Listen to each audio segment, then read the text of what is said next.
এই মেয়ে, এই জি স্যার। এই বাসায় 3টা আইসক্রিম দিয়ে যাও। এই জেলান। আমরা তো আইসক্রিম অর্ডার করিনি। তুমি নক না করে হুট করে বাসার মধ্যে ঢুকলে কেন? এইখানে একটা ভ্যান দেখছেন, আইসক্রিমের ভ্যান। এটা তো আমার গাড়ি। আমি জানি তো এটা তোমার না, আমি তোমাকে গিফট করলাম। এই মুহূর্তে যেহেতু আমার গাড়িটা খুব দরকার, সেহেতু আমি গাড়িটা নিতেছি। কিন্তু আমি আপনার প্রত্যেকদিন 200 টাকা করে দিয়া আপনার গাড়ির টাকাটা পরিশোধ করে দেবো, ঠিক আছে? তুমি একটা আইসক্রিম বিক্রেতাকে ফ্রেন্ড বানিয়ে ফেলেছো?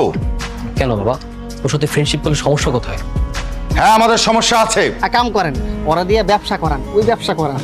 কাস্টমার লাগলে আমি দেবো, টেনশন নাই। এতক্ষণ আমি তোর লগে অনেক ভালো করে কথা কইছি, আর একটা খারাপ কথা কইলে তোর মুখ আমি খুলে রেখে দেব। 2 দিনের ভিতরে তোরা আমার ঘর ছেড়ে পালাবি, আর যদি না পালাস তোকে আমি দেখে নিবো। তুমি আজকে আমার সাথে চলো কোথায়? আমার বাড়িতে। কেন? কারণ আমি তোমাকে বিয়ে করব। আমি তোমাকে বিয়ে করে স্ত্রীর মর্যাদা দিয়ে বউ করে আমাদের বাসায় নিয়ে যেতে চাই। কারণ তোমার বাবা এটা কোনোদিনও মেনে নিত না। এমনিতেই তোমার সাথে আমার কিছুদিন দেখা হয়েছিল বলে তোমার বাবা আমাকে অনেক অপমান করেছে। তার মধ্যে এখন যদি তোমাকে বিয়ে করি, এটা উনি কখনোই মানতে পারবে না। দিশা, আমার বাবা বা আমার ফ্যামিলি মেনে নেবে কি নেবে না সেটা তুমি আমার উপর ছেড়ে দাও। সেটা নিয়ে তোমাকে তো ভাবতে বলিনি। দেখো, তুমি একটা মেয়ের রাস্তায় আইসক্রিম বিক্রি করো, আর লোকে তোমাকে দেখে ব্যাড কমেন্ট করবে, এটা আমি কোনোভাবে মেনে নিতে পারবো না। চলো আমরা আজকে বিয়ে করবো।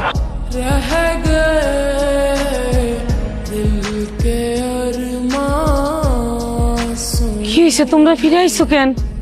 মা, এই সমাজের ধনী গরিবের ব্যবধানের বেড়াতালে আমার আর নিশার সংসার আমার বাড়িতে হবে না। বা প্রয়োজনে আমরা 3 জনে মিলে একটা বাসা ভাড়া করে থাকি।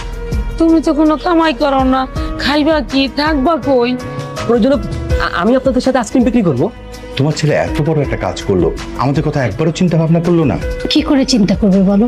শুরু থেকেই তো তুমি মেয়েটাকে যেভাবে বকাঝকা করো, রাস্তায় রাস্তায় ঘুরে যখন আইসক্রিম বিক্রি করবে, তোমার কি তখন মান সম্মান থাকবে? তাছাড়া তুমি কষ্ট করতে পারলে আমি কেন কষ্ট করতে পারবো না?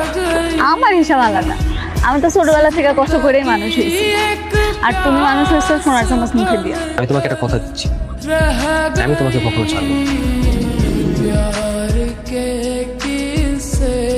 এসো স্বপ্না,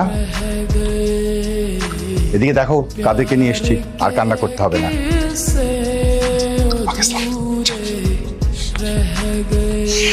থাকবো মা, থাক, সুখে থাকবে তোমরা। এবার দুজনকে বন্ধ করে নাও। মা, এতদিন শুধু আমি বংশমর্যাদায় নিয়েছিলাম, কখনো ভাবিনি ভালো থাকতে হলে ভালোবাসার প্রয়োজন হয়।